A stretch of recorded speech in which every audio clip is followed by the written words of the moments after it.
Warahmatullahi wabarakatuh. Teman-teman, apakah kalian pernah bingung apakah arti dari pasar uang? Nah, untungnya kita sedang membahas apa itu pasar uang. Nah, secara definisi, pasar uang adalah bagian dari sistem keuangan yang berkaitan dengan satu, kegiatan penerbitan dan perdagangan instrumen keuangan atau efek bersifat utang yang berjangka waktu tidak lebih dari 1 tahun. Dua, transaksi pinjam meminjam uang. Tiga, transaksi derivatif suku bunga. Dan empat, transaksi lainnya memenuhi karakteristik di pasar uang dalam mata uang rupiah atau valuta asing. Nah, sebelum kita masuk sistemnya, kita lihat dulu ya contoh-contohnya agar kita bisa lebih memahami. Pertama, ada tabungan di bank. Menyimpan uang dalam bentuk tabungan di bank merupakan bentuk investasi pada pasar uang. Meskipun bunganya mungkin rendah, tabungan dianggap sebagai instrumen keuangan karena likuiditas yang tinggi. Sertifikat deposito atau deposit certificate. Sertifikat deposito adalah instrumen keuangan yang dapat dibeli melalui bank. Uang diinvestasikan dalam jangka waktu tertentu dengan imbalan bunga lebih tinggi dibandingkan tabungan biasa. 3. Pasar obligasi atau bond market. Obligasi adalah surat utang yang diterbitkan oleh perusahaan atau pemerintah. Transaksi di pasar obligasi dapat mencakup jangka waktu pendek dan memberikan keuntungan dalam bentuk bunga. 4. Peminjaman jangka pendek. Perusahaan atau individu dapat meminjam uang secara jangka pendek melalui pinjaman bisnis, kredit kartu, atau pinjaman pribadi.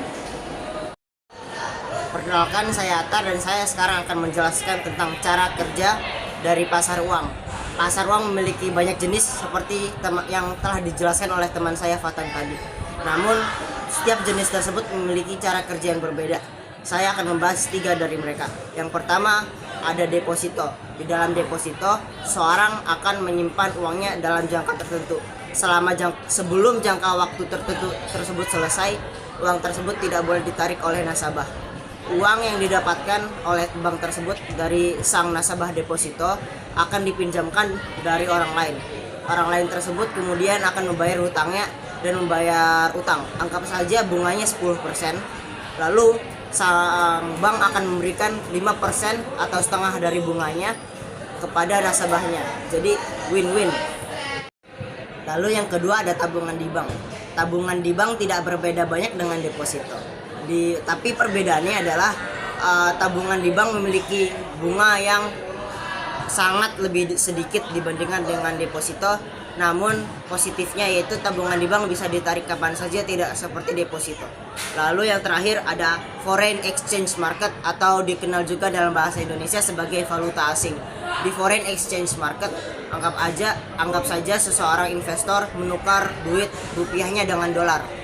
Setelah 10 tahun, valuasi rupiah meningkat dari 14.000 dolar. Dari 14.000 rupiah per dolar menjadi 15.000 rupiah per dolar. Sehingga ketika investor tersebut melakukan money exchange dari dolar kepada rupiah kembali, dia akan untung 1.000 untuk setiap dolar yang dia investasikan. Sekian dari kami. Perkenalkan, saya Atar dari 8G absen 4 dan teman saya Fatan dari 8G absen 10. Wassalamualaikum warahmatullahi wabarakatuh.